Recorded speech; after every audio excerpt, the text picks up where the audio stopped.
Bana Naimana, hongera kwa mchezo mzuri lakini pole kwa matokeo. Nashukuru, ndio football. Ilikuwa ngumu kiasi gani kufanya save ngumu kama zile lakini pia kuweza kuruhusu bao 3 kwenye mchezo kama wa leo? Kisaikolojia nilikuwa nimejiandaa, tunajua ubora wa Yanga, tunajua ni timu nzuri.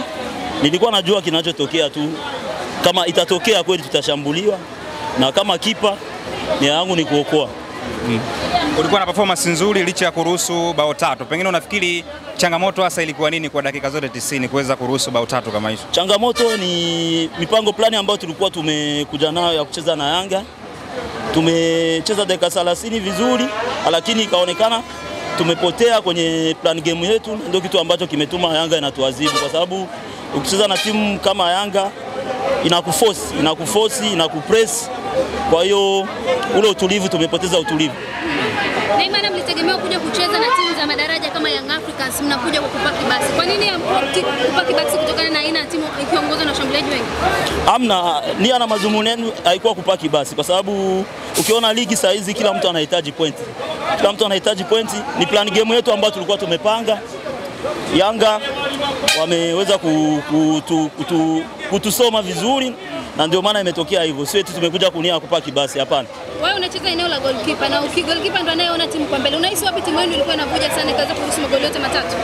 Hatukuvuja sana kwa sababu ni communication. Ukiona hata goli ambazo zetu tumefungwa ni kutokuwasiliana vizuri tu. Yanga walitumia kwenye madhaifu yetu na ndio maana wamepata matokeo. Pressure ilikuwaje mlikuwa mnakwenda kucheza na timu kama Yanga ambayo ilikuwa ina uhitaji na hizi alama 3 pengine kuweza kujiimarisha kileleni? Kwenu pressure kwenye kikosi ilikuwa ni ya namna gani?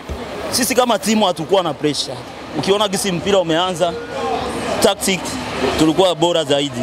Kitu ambacho tulikuwa tuna mix ni kipindi tunapokonya mpira na tunataka kushambulia. Tumepoteza pasi nyingi sana. Ni kitu ambacho kimetokea kwenye mchezo wa leo na ndio maana Yanga imetumia, tumepoteza mchezo.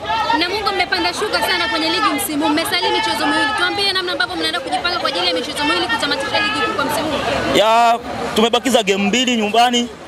Malengo ni kushinda. Tulikuwa na game 3 zote tulikuwa tumeweka mpango. Kama hivi tulikuwa na game karibuni 4 hatujapoteza mechi. Kwa hiyo ni fursa kwetu kumalizia nyumbani game 2. Tunaamini tutashinda na kuweza kumaliza nafasi nzuri. Huu ni msimu wa namna gani kwako binafsi? Msimu wa kwetu hakuwa vizuri kwa upande wetu, kwa sababu na Mungu hatujazoea kucheza sehemu za pressure kama kugombania kushuka daraja au kucheza playoff. Kwa hiyo na imani ijayo itakuwa bora zaidi.